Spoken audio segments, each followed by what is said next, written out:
A friend once told me we have three ages. 1, the age you look. 2, the age you feel. And 3, the age you are, or the age that's written. What about the age you sound? Do you sound older or younger than you are? Can you pick someone's age on the phone? And how does age affect your voice? I'm Sally Prosser, and you're listening to That Voice podcast. No matter who you are or what you do, your voice matters. And unless you've sworn a lifetime vow of silence, this is the podcast for you. Thanks for tuning in. I'll admit I'm not feeling all that sprightly. I've had a bit of a big weekend. On Friday, the 4th of October just gone, I celebrated my 34th birthday. And you know what? I reckon I'm 34 across the board. I think I look 34, I feel 34, not every day mind you, but most of the time. And I also think I sound 34. Although thinking back through my teens and my 20s, I think I sounded like I do now. And I'd get a lot of comments about how I sounded older than I was.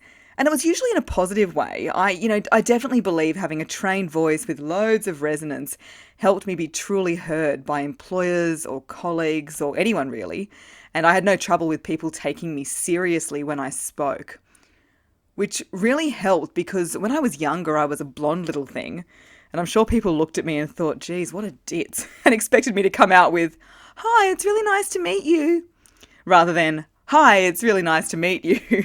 Mind you, the morning of my birthday, after a lovely combination of champagne, cocktails and sake on the Gold Coast, I sounded a little bit more like this. No resonance in sight. So in this episode, we're up to episode 11 of That Voice podcast. Let's dive into voice and age. And I'd love to answer these two questions for you. 1, why do our voices change with age? And 2, what you can do to keep your voice sounding young and strong. But first of all, I'm going to play a voice and you have to guess the age. I'll play a voice and you have to guess the age. Okay, let's go. I remember Mother would give us a little can of kerosene, and we pulled the little worms off of the tomatoes and put them in the little can. So what do you reckon? You might think, oh, it's definitely an older person. But can you believe this woman? Her name is Olive. She was 102 when that was recorded. Pretty good for 102. Okay, what about this one? Love for you, Tara. I love for love for and tell me. And we'll see you soon. Taylor June. I love you so much. You're a huge inspiration. Thanks for being you. Oh, that's my gorgeous little niece Hannah, with a little interjection by me there. And she was 3 when we filmed that one. Okay, one more. Oh, thank you. Just joking. That was not a message for me. It was actually a birthday message for my little sister by her friend Josh. All right, so we know that Josh is older than Hannah and younger than Olive, but narrowing it down a bit more might be a bit tricky. Let's just say he's in his 30s. So voice does change with age. As we go from kids to adults, it generally gets deeper and stronger. And this is basically because our bodies grow. There's much more space for the sound to vibrate, so we get a bigger sound. And our voice box and you can feel your voice box if you put your hands just on your throat and you say, ah, you can feel it vibrating there. And it's made up of a bunch of muscles which get stronger as we move into adulthood and weaker as we move into older age. So in our 20s and 30s, our voice is more animated. Generally faster, louder, our vocal cords are more agile and stronger. We can natter on for hours. I do that a bit more often than I should. There's a lot of vocal energy there. So the research suggests our muscle coordination starts to slow down by around age 40. Pretty young. But it's easier for us to hear in our 60s or 70s. And you might hear the voice of elderly people. It's often softer in volume, it's more breathy, it's scratchier. There might be some vocal tremors. You know, that stereotypical grandma voice that we're familiar with. And it's also because our vocal cords dry up a bit with age. They're not as lubricated. So they're not as lubricated and they can't move as fast and they're not as strong. It's interesting actually, as women age, the pitch of their voice goes down, but as men age, the pitch of their voice goes up. It's interesting, hey? Now, you might remember if you follow this podcast and watch my stuff online, I talk a lot about bringing the vocal cords together, getting them to connect. Now, as you get older, the muscles, they shrink. And what that does is it causes a gap between the vocal cords, meaning they don't contact as well and more air escapes as you're speaking. And that air escaping is what gives the voice that breathy quality.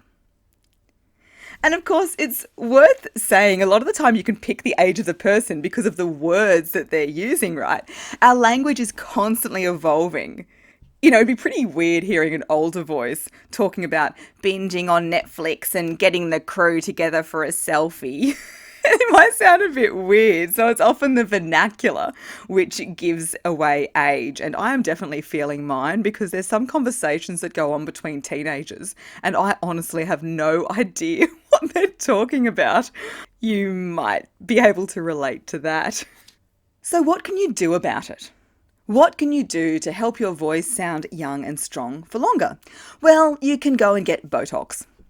I'm being totally serious. You can get Botox injections for your vocal cords to plump them up and give them a stronger sound.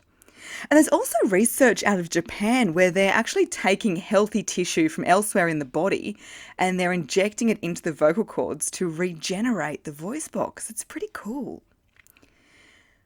But if surgery is a bit extreme for you and you'd like to keep your Botox to your smile lines and your forehead, I hear you there, then the best thing you can do is treat your voice like the rest of your body. And so if you exercise, have good technique and you take care of your voice, then your voice will get strong and you'll avoid injury.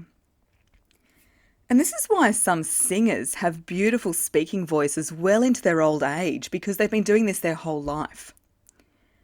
Mind you, many also overuse their voices, which can lead to injury, just like professional athletes.